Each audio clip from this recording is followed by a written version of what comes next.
This is IAQ Radio, Indoor Air Quality Radio, the voice of the indoor air quality industry, with your hosts, Radio Joe Hughes and the Z-Man, Cliff Zlotnick. And now, Radio Joe Hughes.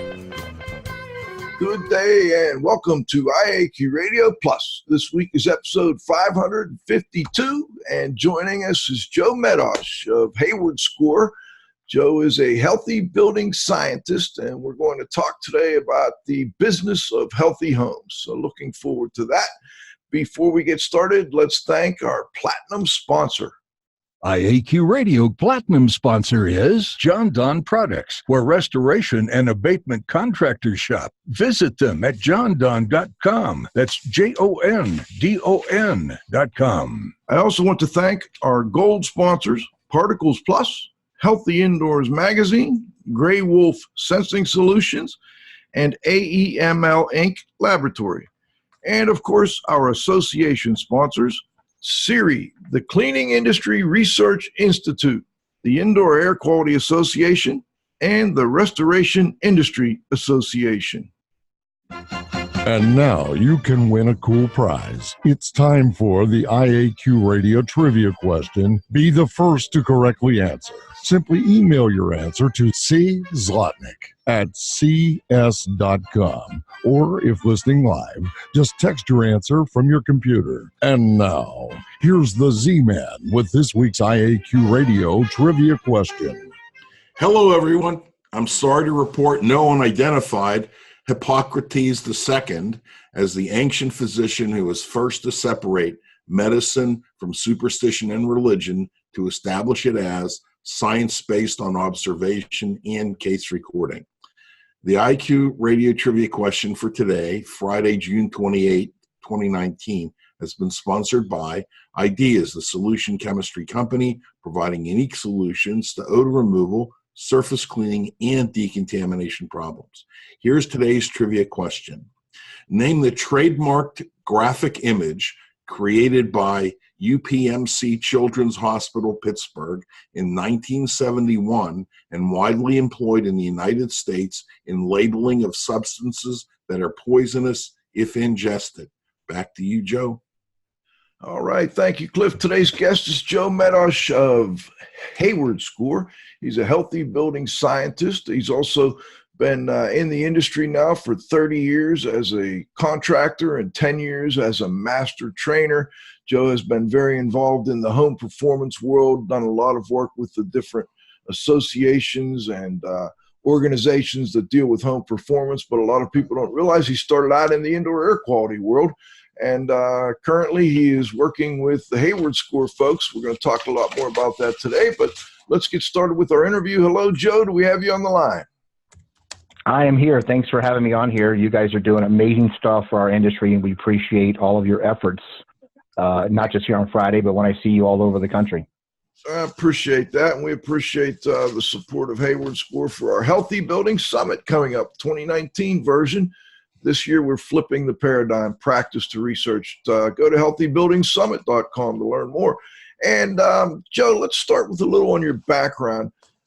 It's like you came full circle. You were an indoor environmental professional, if I recall correctly, and then you got into that home performance world, and now you're kind of tying those two things together. Is that accurate to say? Yeah, I was doing a variety. I lived in Prescott, Arizona, and it was a medium-sized town, and so if you had multiple options to provide for clients, then you had more work to do. So I was doing home inspections, pardon me, and IAQ and environmental assessments and all those types of things. And as I was learning, I got really confused as to, when I talked to my mentors, as to there's a bunch of mold in the attic. There's a bunch of mold in the crawl space. And their response was, oh, that doesn't matter. It's not in the conditioned space. It's not in the breathable area. And I was scratching my head. And not long after that, I got a blower door, and I was able to do a much higher level of diagnostics. And I realized that you guys were wrong, and I left. I was not happy with the concept that if it's not in the immediate conditioned area, that it was not impacting the occupant. So I just kind of abandoned you guys for a while and dove off into energy and pressure diagnostics, and then realized that this home is impacting people's health, and realized I had to come back. And by then, people had kind of woken up as to the reality that all things in the envelope, no matter where they are, can impact the health of the occupant. You know, Joe, you're now with Hayward Score, and I'm wondering if you could just, kind of quickly give listeners what your responsibilities are there, and what your position is now with Hayward Score. Yeah, so I left energy because I felt that it is a huge waste of energy for the amount of energy that we save. So I kind of thought that this was a wrong path to spend a career on. And I realized that, again, that it was more of the occupant health. So I met Bill Hayward and realized he wants to work more with contractors like some of the people listening here, and realized that I also know that the only way to change how the entire industry, the environment, the healthcare system works is to figure out what are the evidence-based best practices. And the way to do that is to document what we do in the home, and then document what benefits the occupant, which seems to be a challenge right now. So that's one of the things that we're after, is how do we actually consistently figure out what is actually going on in the home, and if we do something in the house, can we actually track that it actually improves something? So, yeah. And with Hayward Score now, I mean, it's you. I know Carl Grimes, Dana there. I mean, where do you fit in with that crowd?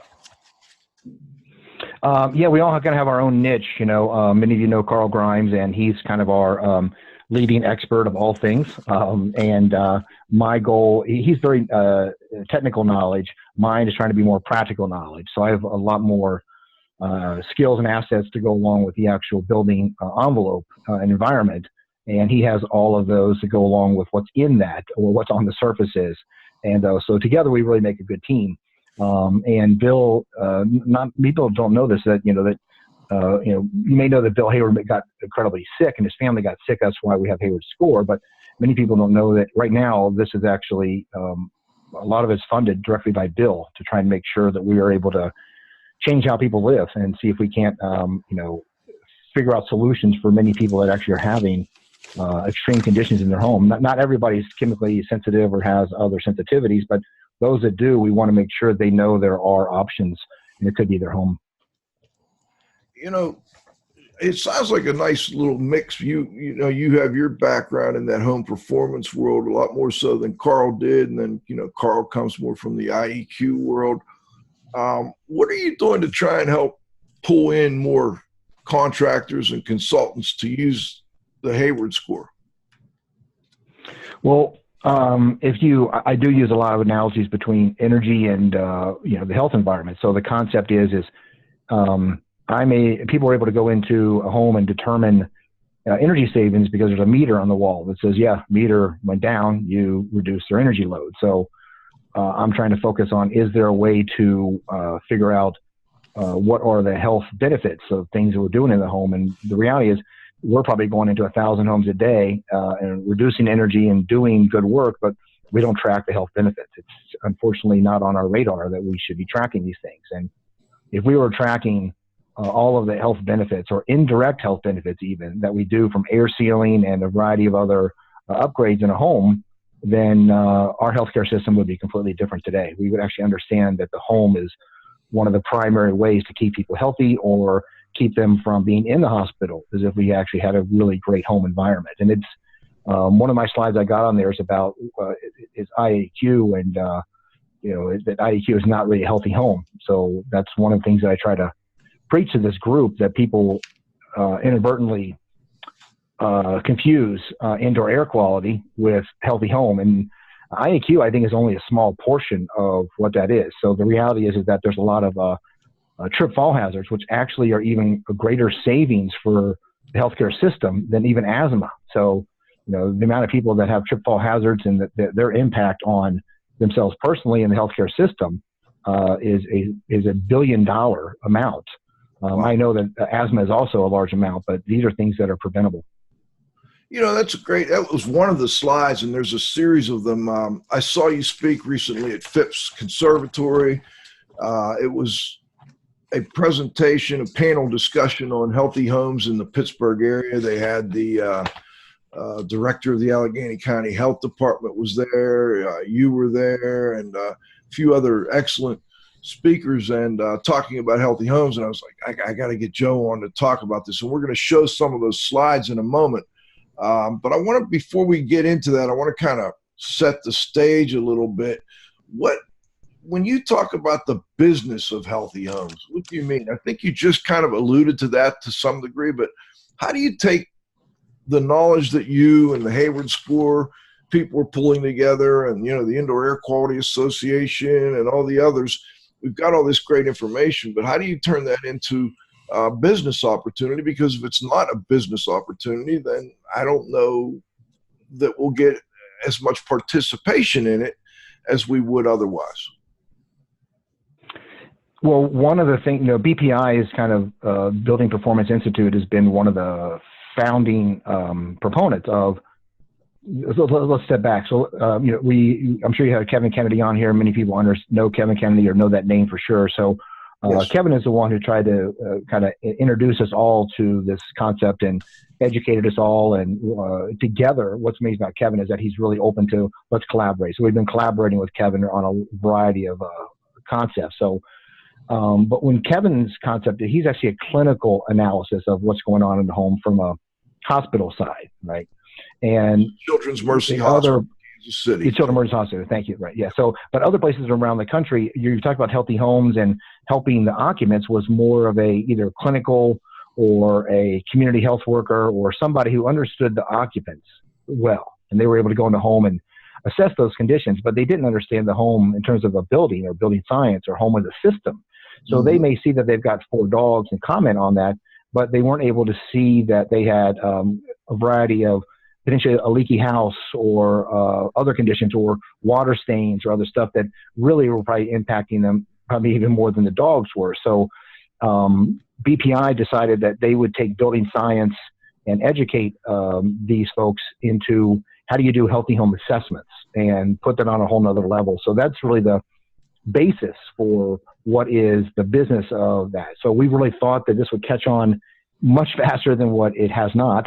But it is slowly coming. The analogy I give is that it took 30 plus years for us to even figure out energy assessments and how to get people in homes to do energy upgrades. So to think we could do this in 2 or 3 years was kind of unrealistic, but it is something that we can do sooner because we have social media and other stuff that help us promote this cause much faster. So there's a lot of challenges that go along with that.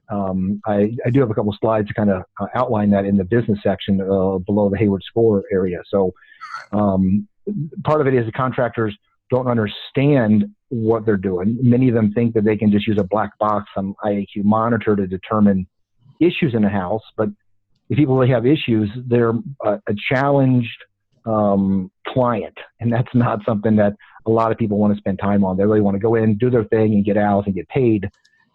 But they can actually get paid a lot more by working with people who have issues in their home and will do anything and pay a lot to solve these. So we're trying to figure out how to get contractors engaged with clients that are not a 3-visit fix, as I would determine it. Okay. And before we move into the slides here, and what I want to do is also first recognize the National Center for Healthy Housing, because I know you've done some work with them, and I know that Kevin was doing a lot with that group, and they were dealing more with code enforcement people and health professionals, like you said. And I think when they reached out to BPI and got involved more with home performance people, I think that's turned out to be a real nice fit. And the slide that we showed before about the dangers of falls, that's always been a big issue with the National Center for Healthy Housing. That's, keep it safe is one of the principles of healthy housing. So I just wanted to kind of tie that in there as well. Many of our listeners have a pretty decent business also. They're doing, things like mold inspection and mold remediation.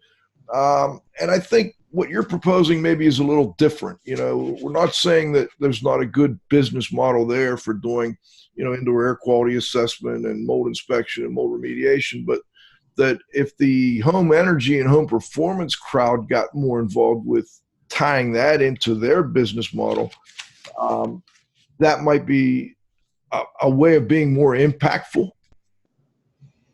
Yeah. So, some of the business models of people that are on the phone, or there's a variety that are on here. So, but if you're assessing a home, not just going out to assess the damage and repair it, that's a completely different kind of concept. So if you have the ability to do assessments, like somebody says, hey, come out and help me figure out what's going on with my home, then you will make more money if you talk about the health aspects or the health benefits that this client will get from some of the things you'll be doing. And many of them may have or may not even be aware of that some of their health symptoms may be from the house.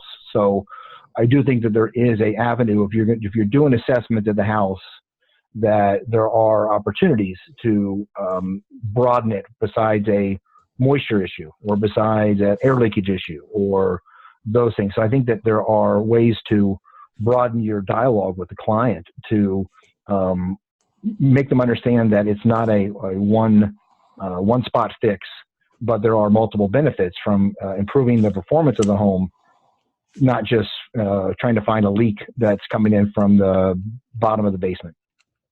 That leak could be your introduction to them, but then you could then discuss the other types of issues that you can deal with if you're, a home performance professional, but you also have the health, a better understanding of the health. I guess part of the problem for them is, and I know this is something you're working on, something we'd like to talk more about, is how do you, document the initial health issues and then document that what you have done has helped with that. And I think that's going to be the hard part to talk about here, and to get people to maybe have a process, a method, a place to go for that type of documentation. Well, one of the things that is, clearly that's why I work with Hayward Score, is that we have the ability. So we document several things. We document the attributes of the house, the physical attributes. We document the habits, the things that people are doing in the home, whether they're using their exhaust fans or not. And then we document symptomology. So we are not HIPAA privacy restricted, nor are the people that work with us. So there are ways to go ahead.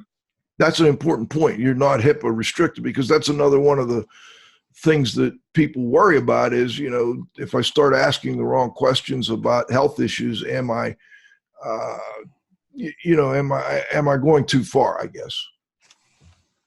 That's right. Or, and we try to have clear disclosures as to what we're doing and how we work with contractors. But for right now, our ability to work with an occupant and ask these questions, we ask 19 to 20 different symptomology questions. We ask them if it's moderate, severe, and then we ask them if it changes when they leave the house. So we have phenomenal data as to things that are impacting people on a severity. That's one of the ways we track symptoms is how many severe symptoms do they have, and does it change when they leave the house?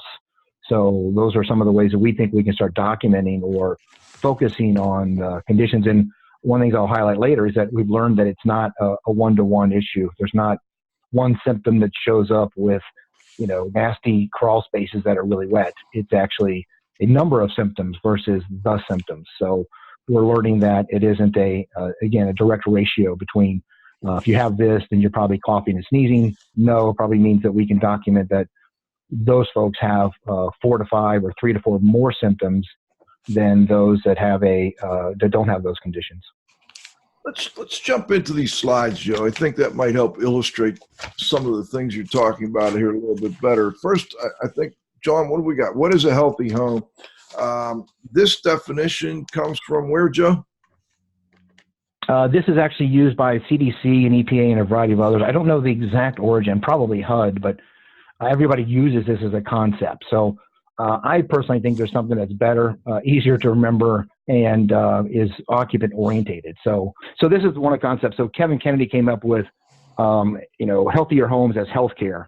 And my concept to add to that was, home maintenance is preventative healthcare, and that the sooner we, get these kind of mantras out that your home impacts your health, and that maintenance alone is something that will improve the health of the occupant, is something that will actually resonate well with the occupant and with contractors that are doing basically things that are improving the house itself. That's a tremendous point you make there. Home maintenance is preventative health care. And I think it's an area we've had a lot of problems that both contractors and consultants, we know that certain things like adding an ER, some kind of ventilation into your home can be helpful, but if you don't maintain it, it's not going to be helpful. And in fact, it could cause problems. As we tighten these homes up, you need that outdoor air coming into the home. You need that proper ventilation. But if you don't take care of that and maintain it, you're going to have more issues. So yeah, and that's something that I don't think, people know that maintenance costs major repairs later, but I don't think we've been able to address that. We know that moisture is one of the number one issues that causes people to get sick in a house. So, but we've not yet to communicate that with an average occupant. So lack of maintenance usually is a number one source for moisture intrusion. Moisture intrusion causes people to get sick, and as we know, causes mold, thus benefiting most of the people on this phone call. So we understand those conditions, but preventative, if everybody had really good maintenance, it would take an active plumbing leak to send most of these folks back to somebody's house. Yep. Let's go to the next one, John. This was, it's funny, at the event we went to, they played that video before you got to your presentation. I don't know if they knew you were going to do this or not, Joe, but we all talked about it. We knew it was a very powerful. So if you have not seen this video, don't do it now. Of course, wait till our show is over. But you should go to just Google, the indoor generation, and you can actually see that you can do Verilux indoor generation. You'll find it almost immediately. It'll start filling in already. But what it talks about is that, and what we try to point out is this is the first generation who just graduated college that's considered Generation Z, where, since the time they could probably get touch things, they've been doing electronics. They've been staring at a screen. They grew up with these things. They can do this stuff better, faster than we can. And they also grew up indoors. And one of the things that's happening indoors is the lack of biodiversity. So if you're not getting exposed to an outdoor environment, we know we're impacting your ability to resist disease. So these are things that are now just coming to age. Meanwhile, we have more and more people that are actually living in these environments and are not going outside, and their indoor environment is closed off and only getting tighter and tighter as we go. These envelopes are getting super tight. So one of my slides I have later is about other products that are going to make the indoor. We think it's kind of tight now, but we can actually go to ultra tight envelopes your greatest exposure and your greatest contaminants will actually be your own skin cells and your own bioeffluents and other things that come off of you will be your greatest contaminants because the home is so tight. So that sounds kind of crazy, but yeah. We also clean regularly a lot more now, I think, than maybe over the years, and that reduces that biodiversity too, I believe. Oh, it does indeed. So, all of these antimicrobial everything is really what's restricting our ability to be biodiverse. And, some of the things I'll just talk about, there may be a slide, but, you want to go to Robert Dunn's book, Never Home Alone. This is a phenomenal, well-done research and describes the research about what we are doing kind of one chapter at a time. And by the time you're done with the book, you get the whole concept that, we are, if you eliminate all the things that are biologically challenging or interesting in the home, when you stop eliminating them one at a time, then something else allows to become the dominant issue. So when you start getting rid of normal bacteria, good bacteria, then other bacteria can take over. And that's what's actually happening right now in our bodies and our homes, is that we're starting to eliminate things that really are healthy for us. And that it's hard to distinguish between good and bad bacteria, but when you kill all things, then you're only allowing something else to come over and take over in your environment. And we're now seeing the impacts of those. Let's go to the next slide, John.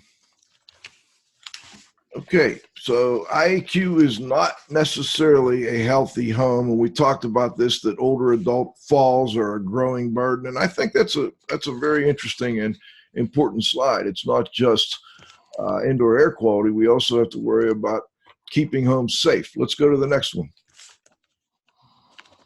Okay, so these are some Hayward principles. I like this, Joe. Yeah, so these are some of the 1, 2, 3, and 4 are the 4 principles that Bill came up even before I even started with them. And these are they're principles of what a new or existing home should be. But then we added the fifth one, which are what we realize is that it's the occupant that determines many of these things and actually has the greatest impact. We keep thinking that the home is what's really doing it, but it depends on how the occupant uses that home. It's a no-brainer for us, but for a lot of the people, they don't really understand that as a concept. So we know when you're not using exhaust fans or not cleaning much or have a lot of tchotchkes all over the house that you are impacting your health. So after, Bill developed this early on, I believe, and then now you've got thousands and thousands of people that have taken the Hayward Score. Any other things that changed with respect to this? It looks like you still have the 4. You added the 5th, obviously, but is there anything else that any of that data that made them rethink this? We did go with number 3, which it used to be non-toxic, and we realized that there's no such thing. So I'm heavily focused on the chemical impacts that we have and what we're doing in our home or remodeling. So one of the things that we're commissioning from Hayward Score, who's also kind of a subsidiary of Hayward Lumber, that's really where Bill's background comes from, is that we're going to figure out by October is what is the actual list of all the materials and chemicals that are in an average new home. So it'll be your first ingredients list for a home that is incredibly detailed, just like a box of cereal. It'll be focused on what are the majority of the materials and those chemicals that are in there. So that's one of our goals, is to release that. I'm sure we'll be able to share some of that at your conference. So that's one of our goals, is for the first time people can see the amount of formaldehyde that actually could be, that's actually in the materials that could show up in a new home, which is actually pretty shocking. It really is. You had that I remember at the IAQA conference, you had a visual demonstration of the amount of formaldehyde in the home. It was pretty shocking. Yeah, it could be more than 2 to 4 gallons of formaldehyde, depending on the type of materials that you're using in your kitchen. It increases that significantly. Besides just your OSB and your floors and walls and I-joists, all those things add up to a whole lot of formaldehyde that's in these products. It's still allowed. I know we have formaldehyde restrictions now, but that doesn't apply to structural lumber.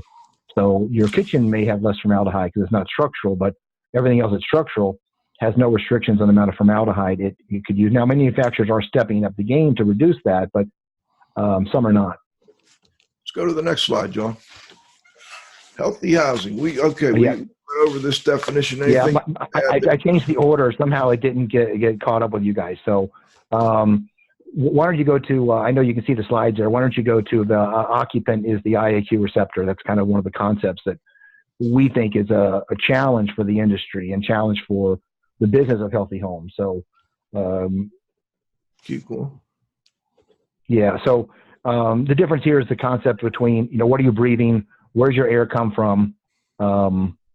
And some of the dynamic things that happen from that. So, you can think of your static house versus all the things we're doing in the house and actually move air through that. That's fascinating too. The way you show that, when the video, actually you turn on the dryer and how much air comes into the home and how much goes out. Let's go to the next one, John.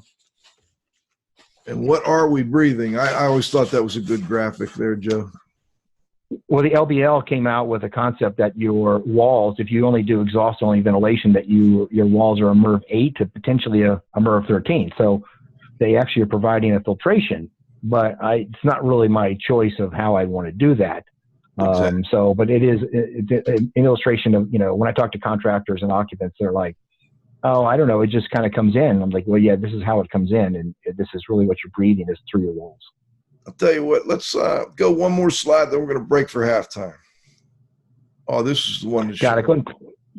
Yeah, this is their fly. So what, before you hit the next, which actually will animate these conditions, is showing if you use just an exhaust fan. So this is your bathroom exhaust fan at 50 CFM and your kitchen exhaust fan at 100 CFM, and they're on for 20 minutes, just 20 minutes.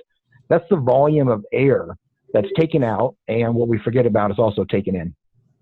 So hit click forward, and you can see it at animate. Hit enter. And what's hard, this one is actually just a bulk illustration of where air, the amount of air that's exchanged. It doesn't really come through the wall, but it is coming through your attic, your crawl space, around your rim joists, all these kind of places. So, you need to run these things, but we forget about, are we able to control the makeup air? Or if we're not using balanced ventilation, then you end up with a variety of contaminants being taken out and brought back in. Click again. Click again. Okay. Oh, let's go forward. One more. And Joe, is this where you want it to be? Yeah, the next one is the dryer, but if you want to take a break, we can come back and yeah. Yeah. So I had to turn the house. This is one dryer load, 200 CFM on average for 1 hour, right? And this is the amount of air that you can see is taken out in your dryer. It will actually, for most homes, one dryer load could potentially exhaust all of the air in your house and replace it with outside air. So we still have yet to understand the concept that the dryer should just take air in and out, or have a damper that brings air in, but it doesn't. So, and most people are doing multiple loads at a time. All that air that you just took out was conditioned. You brought in contaminated, potentially outside air, or became contaminated coming in. So go ahead and click one more time. You can see the final. So that's actually what's happening is the bulk of air that actually shows up. And you can see the numbers at the bottom. So we use these things all the time, and we don't realize that how much air is actually being exchanged through your environment. So if you wonder what you're breathing, it is happening regularly because we need to use these types of devices. Hey, Joe, if I may ask one question before I ask. Joe, well, thanks for joining us. What my question is that I'll be 69 this year. And when I grew up, my mother opened the windows like all the time. And I think our whole generation believed that opening the windows brought in fresh air. And my wife does exactly the same thing. And I remember taking the Hayward Score, and I actually did it, and actually our voice, Spike, did it. And his house was significantly healthier than mine in terms of your score, because the one thing that killed my score was the fact that my wife leaves windows open. She just believes it's fresh air and so on and so forth. I mean, how do we re-educate the public that opening your windows is bad? I mean, it's really, really an uphill battle, because I think most people believe that opening the windows allows fresh air in. So to me, it seems like a dilemma, and it seems that you've thought about this. Yeah, that's a great question, and it is one of the easiest things that an occupant can do to ventilate their home, but it depends on where you live. So we have lots of friends that live in Pittsburgh area where opening your windows may not be the best solution, or you need to be cautious of which way the wind is blowing. But where I live, we do that all the time. In fact, we do give you better points if you open those windows, but there are other parts of the country where that you can't do that. It's just not productive to open them. But we do think that even in areas like that, even if you just did it for 5 minutes, try and flush the house. But the goal is to try and open windows on two sides of the house, or get a flow that moves through the house, even on a cold day, that if you just flush the house briefly, that you could reduce some of the carbon dioxide issues that are happening, some of the contaminants that are in there that are generated from the indoor environment. That we do think that most people don't have a good balanced ventilation, but that's one way to just kind of bring in some outside air that does have benefits. So we agree that your best, easiest ventilation system are the windows. Hopefully you don't have somebody burning leaves next door, or a factory that's preventing those issues. Or you're downwind from the Coke Works or something. That's right. Yeah, right. All right. I've learned that you could be within 10 miles. 10 miles is enough to smell these factories, or even further away. So it's not like they need to be in sight. You don't even know they're around you sometimes. I'll tell you another thing, Joe. I live 80 miles east from Pittsburgh, up in the middle of the mountains, and you would think the 0.3 micrometer particles and the small particles would be much better up here. They're not really. I mean, they're the measurements I've taken have not shown them to be all that much better than they are in other parts of the country, even in more urban areas. So it's very interesting how far pollution travels and how it affects our homes. But Let's stop and take a break. We're going to thank our sponsors. We'll be back in 90 seconds with the second half of our discussion with Joe Medosch. IAQ Radio Platinum sponsor is John Don Products, where restoration and abatement contractors shop. Visit them at jondon.com. That's JONDON.com. Gold sponsors are Particles Plus engineers and manufacturers of feature-rich particle counters and air quality monitoring instrumentation. Learn more at particlesplus.com. Count on us. Healthy Indoors Magazine, a free online digital magazine for industry professionals and consumers. Subscriptions available at healthyindoors.com. And AEML Laboratories, free FedEx shipping, great pricing, same-day results, and never a rush fee. Learn more at AEMLinc.com. Gray Wolf Sensing Solutions, who use advanced sensor software technology and embedded computers to provide superior environmental test instrumentation. Visit them at wolfsense.com. Association sponsors are the Indoor Air Quality Association, a multidisciplinary organization dedicated to promoting the exchange of indoor environmental information through education and research. Learn more at IAQA.org. And RIA, the Restoration Industry Association, the granddaddy of the restoration industry. Network with leaders. Learn more at restorationindustry.org. CIRI, the Cleaning Industry Research Institute. See more deeply through science and research. Learn more at ciriscience.org. That's CIRI science.org. All right, we're back for the second half of our interview. Joe Medosch, Hayward Score, a healthy building scientist. Great to have you. Cliff, anything else you wanted to ask about the first half? I do have an inquiry, Joe.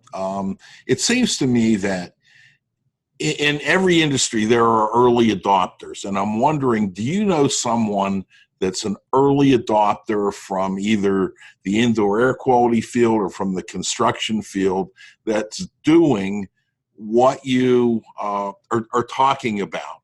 Because I'd like to see what their website looks like. I'd like to, kind of see their advertising and, kind of how they're getting this across. I figured you must know somebody. I just wondered if you did. Yeah, I'll have to think about that and see if I can't interject that in a second. So there is one person who's on your call today who gets this, understands it. He mostly is doing immediate moisture repair, but he does do diagnostics. And John Lapatere is one of the people that I call and refer to, and he understands the building as a whole, as many other of the listeners do. But I know that he's doing a variety of assessments. He sometimes uses a blower door to determine contaminant pathways. So I think he is that it's bridging for those who only do repairs to people like John, who I talk to regularly about how this kind of comes into play for his business model. So there are people out there that get this, are doing it, and been doing it for a long time. This is not something new for John and his business model. So I know those things are actually occurring. Thanks. I wonder if another might be Nate Adams and what he's doing. But yeah. So Nate is he is a little focused. I love what Nate's doing. He really is driving our industry from consumers and contractors, and he is doing health, but he's also focused on just a well-performing home. The real concept is that they call them non-energy benefits, or NEBs, or things you do in the home can actually be benefits for the occupant. So I personally think that many things you do in the home that are healthy actually have energy benefits, but I haven't been able to switch the dialogue that way. But in general, most things you do to make a home better performing have great health benefits. Again, we're not really tracking them, so it's hard to promote that, to say that, if we do air leakage down to a certain air change per hour, that people who have asthma are going to the doctor less or hospital visits. And those are things we could be tracking. So it's a shame that we still don't track these things, but I think it slowly will be happening. There's more case studies. There's more, actually, even utility providers that are interested to find out what are some of the health benefits that their work that they're doing for energy is actually happening. So they're few. But 5 years from now will be different. Again, I'm on a 10-year path that this becomes something that's synonymous with organic foods, is you understand what's in your house as much as what's in your putting into your body. Interesting. All right, Joe, we're back to the slides, and I think this is where you wanted to start. The occupant is the IAQ receptor. What do you mean by that?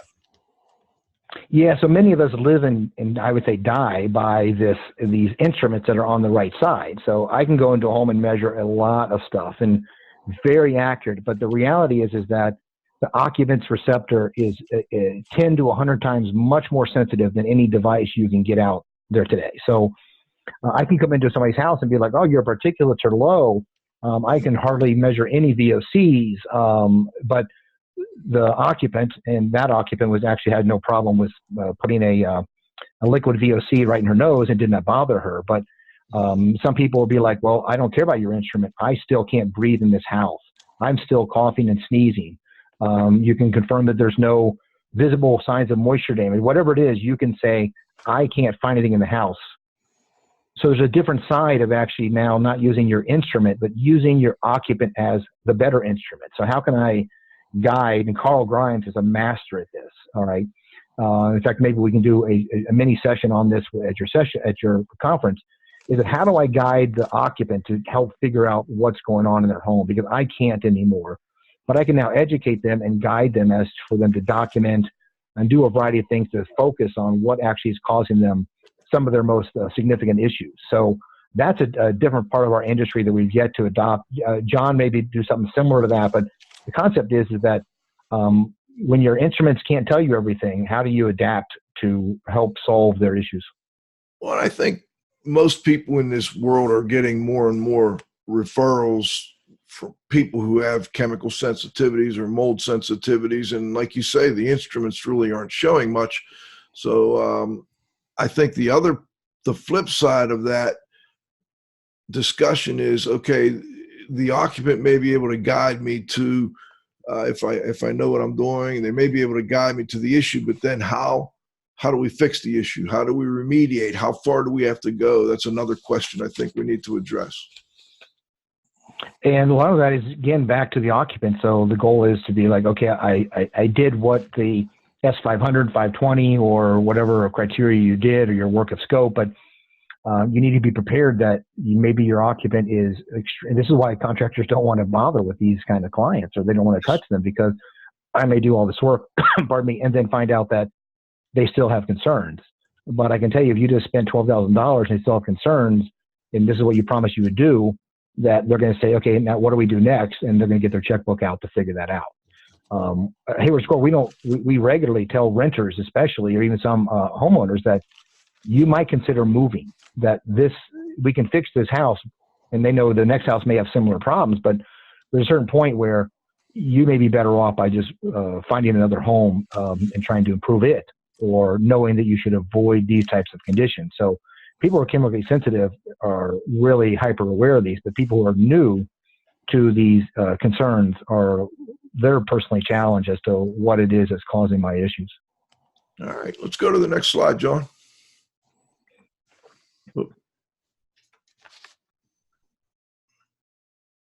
There we go. All right, so this is real quick. Let's just kind of fly through this, Joe. Hayward Score. Yeah, let's just do that. Let's go. Right, next. I'll tell you when to click. So go ahead and hit click. Click. So the reality is we have 92 questions. We have an average of 4 answers. So on each individual score, go ahead and click. We have 71 million variables that we can figure out. So go ahead and click. Yeah, there is. So we have a buttload of data that we can actually make some determinations. And the challenge is that how do you deal with this much data? We actually have a full-time data scientist. And so go ahead and click. So we have a lot of scores from across the country. We have a lot of scores coming from mostly this, what I call wet areas and the East Coast. So you can see that the large populations are giving us the majority of our scores. Go ahead. Next. These are some things that people are saying about our homes, all right, that things like I became sick after they put in a new smart meter. Smart meters actually give off EMFs. I mean, Sal could probably do an entire session on these kind of things. So there's a variety of things they're telling us. And we need to be better at listening to what they're saying and not trying to think of them as being like lunatics or crazy or I have no idea why you think this is an issue when to them it is. Whether it is or isn't, it doesn't matter. It is. And that's your goal, is to solve that for them. Next slide. Next. This is just kind of an outline of the amount of data we've got, and it shows that the majority of our respondents are single family, 2 to 4 people with pets, and they're living in a wet climate, which I guess for some reason is, really no surprise. Go again. Next. Here's one that's incredibly powerful, and that is the difference between owners and renters, and those who have control over their indoor and outdoor environment, those who can actually maintain their homes better than others. So you can see that if you look at the top and see some of these questions that we ask, and see at the bottom that renters are living in much more severe conditions than owners, right? So it's just shocking. And we have a lot of people that are renters that come to us with just horrific stories. Somebody has cancer and their bathroom is covered in mold, and the landlord said, well, I'm waiting for you to die. I'll fix the bathroom. Well, and what's nice too, I think, with doing this the way we are, people can stop and pause and take a longer look at some of these slides on their own. Let's go to the next one, John. Yeah, sure. So one of these we thought we figured out is, and it's what when I came to Hayward Score, is, wow, we can say if you have visible mold, you probably have these symptoms, all right? And that's not the case. Next slide. We learned this the hard way. So we just assumed that this is how data would say. So we can say visible mold, and these were the odds of these symptomology showing up.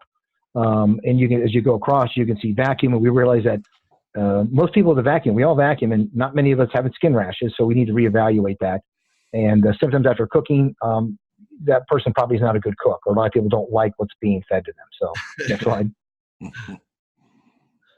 So we realize it's the opposite. Let's do a regression. Let's kind of go the opposite. Let's start with the symptoms and then figure out what are the most common attributes. So next slide. Okay. So this is an amazing graphic, all right, and then you kind of see how so that darker green means higher relationships between A to B. There's no direct correlation. It's actually just there was a way to do that. Do one more slide, and we can simplify this. So the concept was, if you had sinus issues, what were the number one issue for sinus issues? And we realized surface dust. In fact, surface dust is one of the most highly equated issues to a lot of stuff that's out there. Sore throat was the start of your HVAC system. And we know that we're getting solid correlations because if you have an inhaler, you should have asthma. And that's our highest correlation that's actually happening there. So next slide. Oh, I like that. Okay, go ahead. All right, so that's the hard to read slide. Go one more and I'll simplify it for you.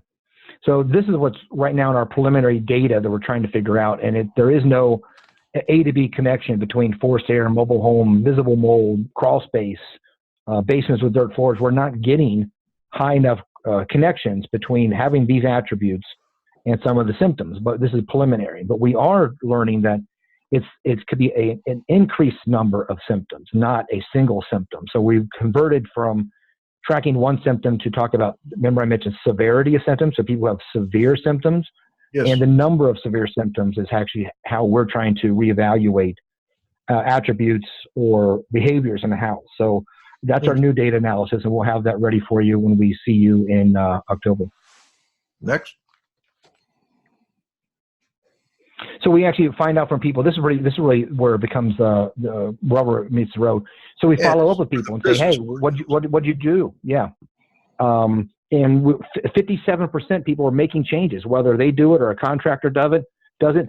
7% have moved. Right, that's a pretty large number of people that took our score, reevaluated their house, and decided that they should move. Next slide. Oh, that was entirely based on the reevaluation, not that they may have been moving anyway or anything. Well, you're right. That's hard to confirm or conclude with doing data that's direct without talking to people. But we figured that a lot of people that were moving may not have been already concerned about what's in their house because they were moving, is my conclusion. But I don't know that for sure. So I think it's interesting at the bottom that roughly half of the people who take the score, if I'm reading this right, actually made some kind of changes.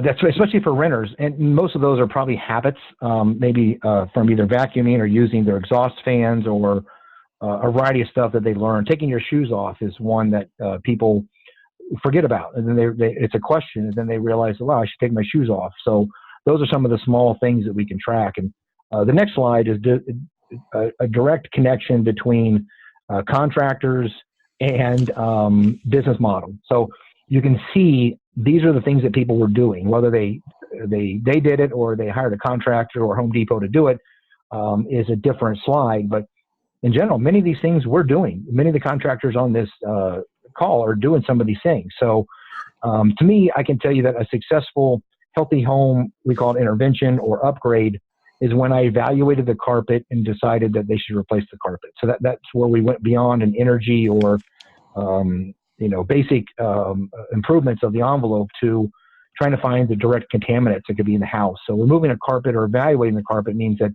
it was a successful assessment. Whether you did or didn't is one thing, but knowing that could be impacting your occupants is huge. So I'm not looking, people did testing. So a variety of things are in there, removed mold, added purifiers. There's a lot of stuff that I even had in black, but in general, these are people that are taking our score and doing stuff in their house. And many of them want to have contractors help them with this stuff. So installing an exhaust fan is not something an average homeowner will do.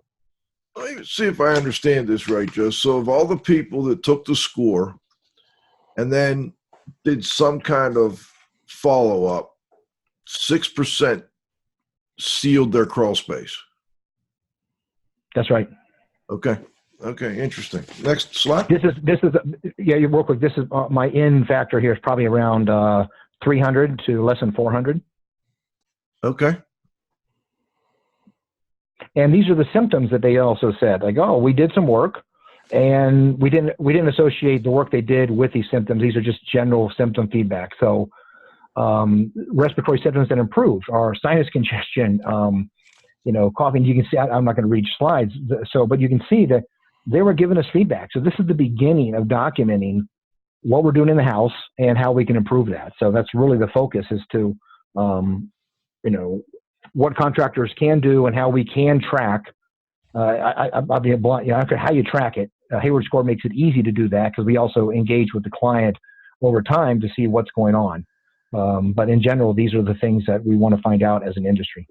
I find one really interesting here. Extreme fatigue, non-respiratory symptoms improved. So can you explain to me what you mean by that? 22% who, maybe I'll tell you what I think it is, and then you let me know if I'm right. 22% of the people who made changes noticed an improvement in their extreme fatigue. Well, that means that their symptoms of extreme fatigue was improved, not that they got more tired. It was more of the concept that they were, that it decreased is really how to read that. So my data scientists, these are slides that we do internally that I'm able to share, but in general, these are things that have come out. And these are preliminary, but our concept is that their extreme fatigue was reduced 22%.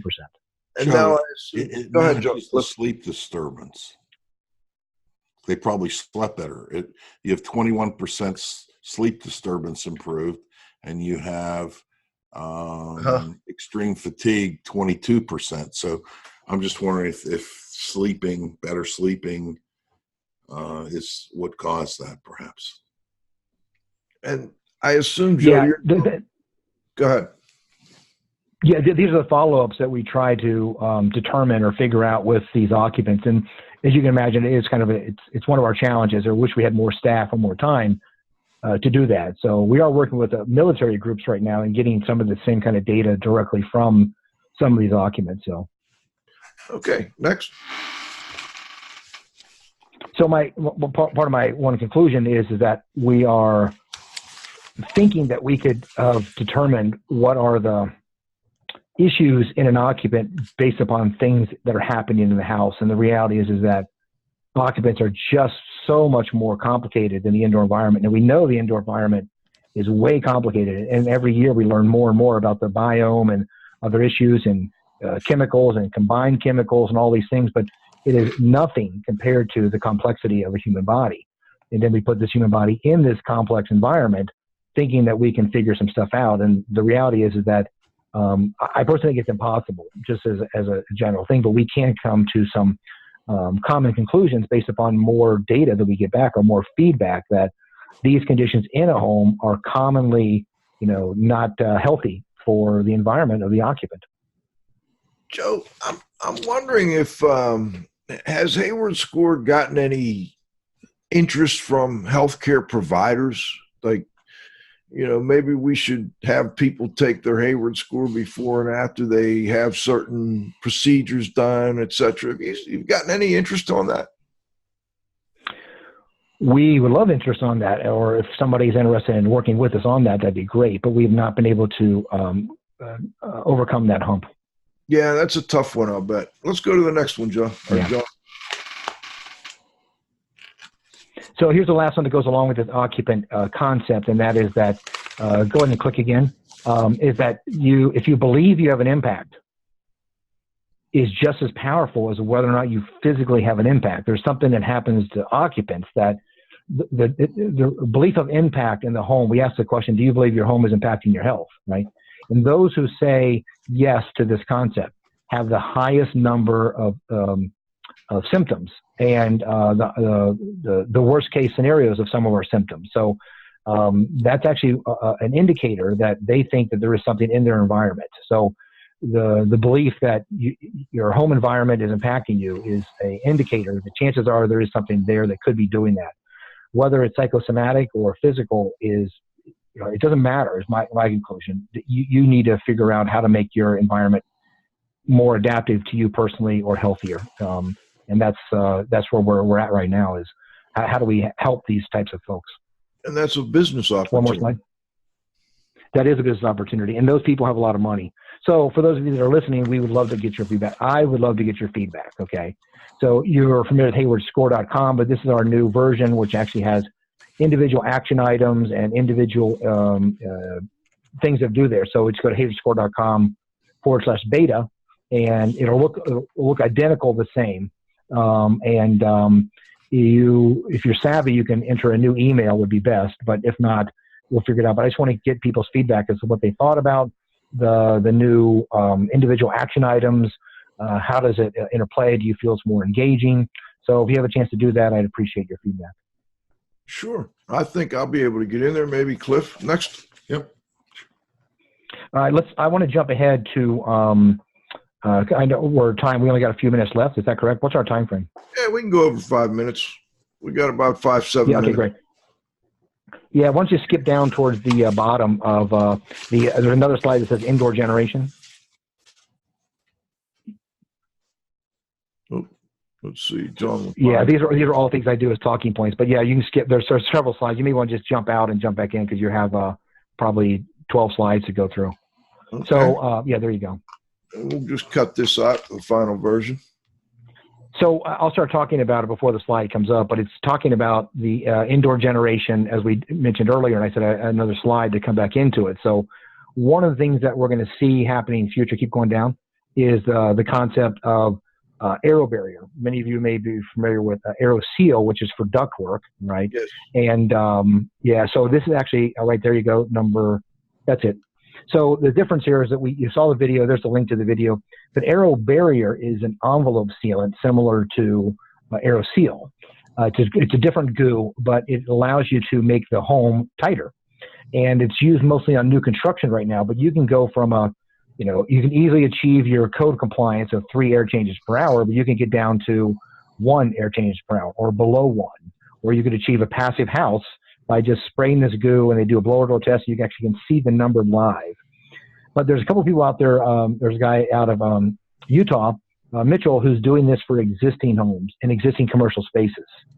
This could actually be incredibly scary as to where we're headed on how tight you can make a home. Because people think that, I'll make a home tighter and it'll be more energy efficient. But the reality is you could make your home, and people who could abuse this scenario or not be properly trained would do it without adding proper ventilation. So I could take any existing home. It could have to be, large openings to not be able to bring it down to 1 air changes per hour. And you're talking about a home that could be 60 years old, and to go from 10 air changes down to 1 would significantly impact those occupants. And if you didn't do really good ventilation after that, we now are beginning to see a new difference between people who are chemically sensitive to people who are hypersensitive. I predict in the next 10 years, we're going to start to see this, the people that their indoor environment is now impacting them more than ever, just from the code changes, let alone the ability to have some other device that could actually make your home incredibly tight. Next slide. There's two. Go ahead. How are they doing that in existing homes? You would think insulation would get in the way, or they can only do it in homes. No.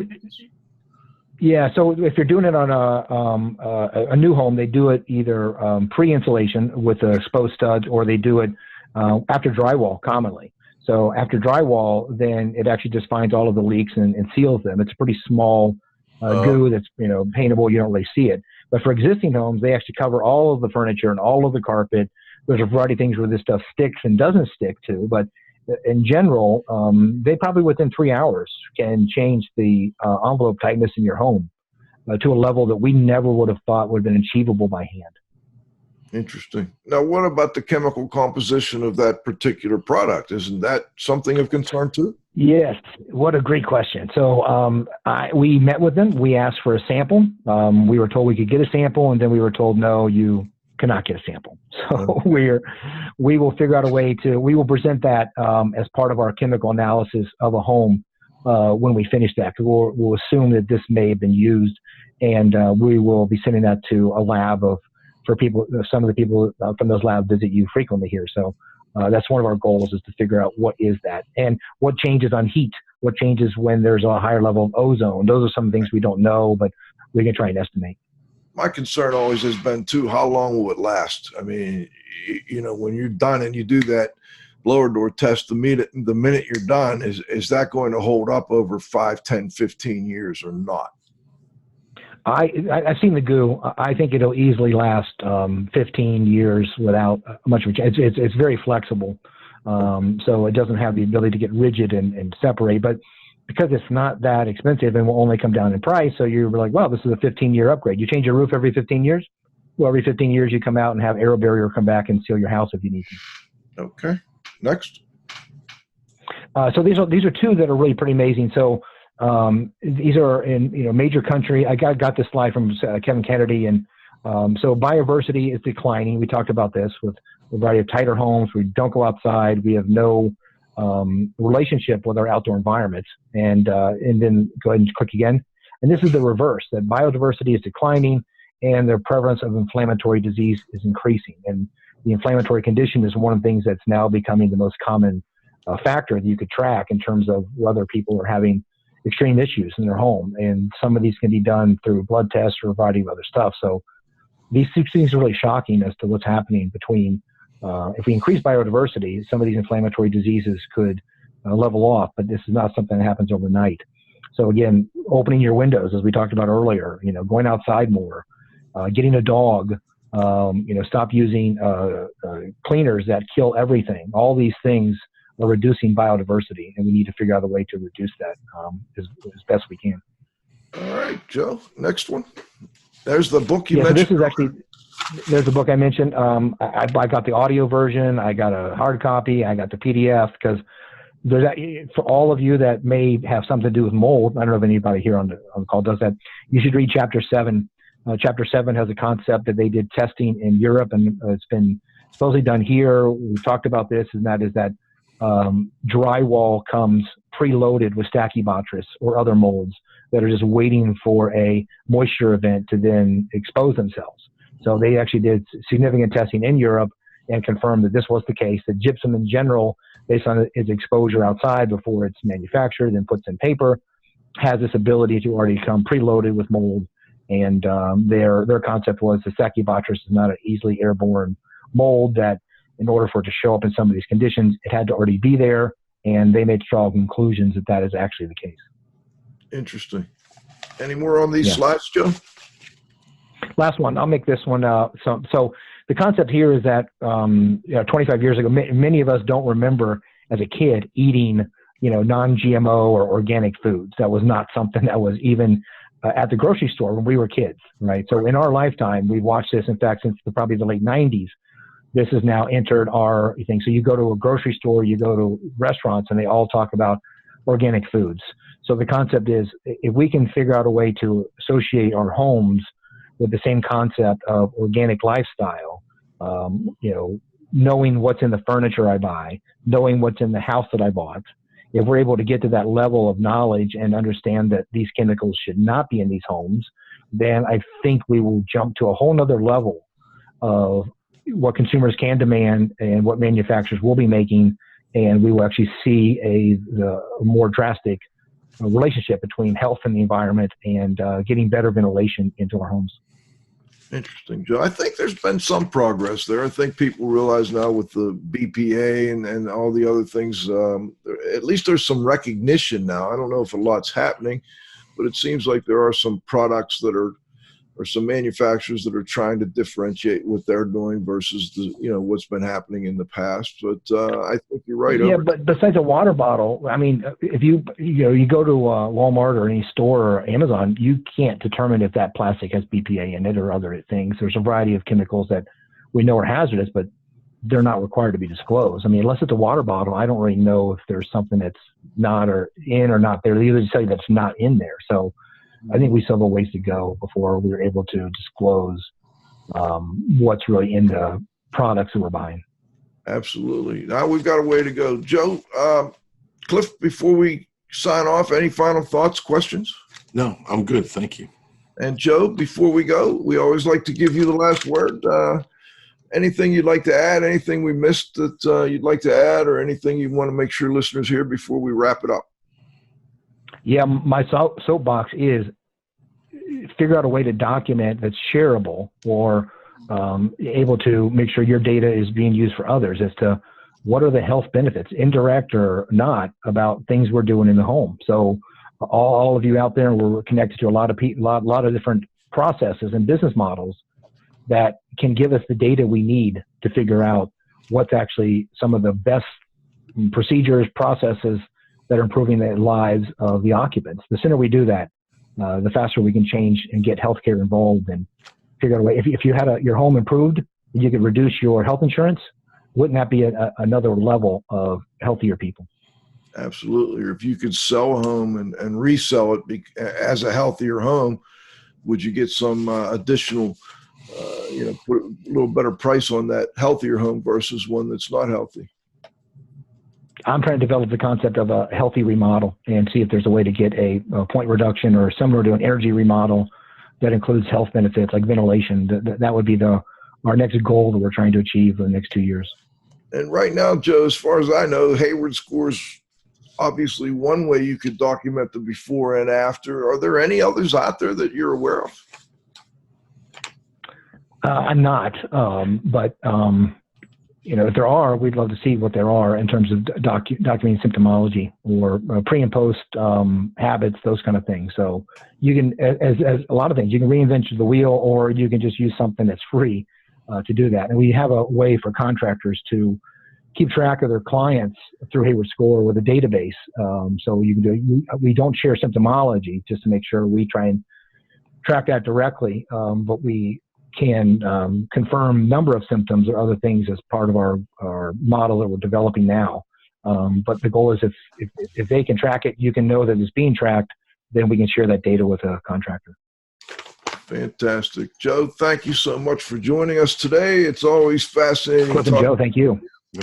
Also, the folks at Hayward Score, these are things that weren't happening 5-6 years ago. It's just amazing how far we've come actually over the period of time we've had IAQ Radio. It's been 12, I think, years, maybe 13. And Hayward Score didn't exist prior, when we started this, and the National Center's Healthy Homes program was going, but then, that spread into the Healthy Home Evaluator with BPI since we started doing this show. So I do believe there's been some changes and we're headed in the right direction, but it's going to take a little more time. And hopefully with good folks like you and Carl and the rest of the folks at Hayward Score, we'll be moving forward and learning more about how improving homes may also improve health. So this is Radio Joe Hughes saying thanks to this week's guest, Joe Medosch from Hayward Score. My co-host, the Z-Man, Cliff Zlotnick, at the controls. John, you got to have faith. Next week, we're off, July 5th. We're going to take the week off. 2 weeks from now, we'll be back with the restoration industry's global watchdog and a panel of folks from down in Florida talking a little more about the restoration industry and the restoration industry issues of the day. We look forward to talking with Pete in 2 weeks from now. But I want all the listeners to enjoy the holiday weekend. We'll be back in 2 weeks with the next episode of IAQ Radio. For IAQ Radio, I'm Spike Reel saying thanks for listening.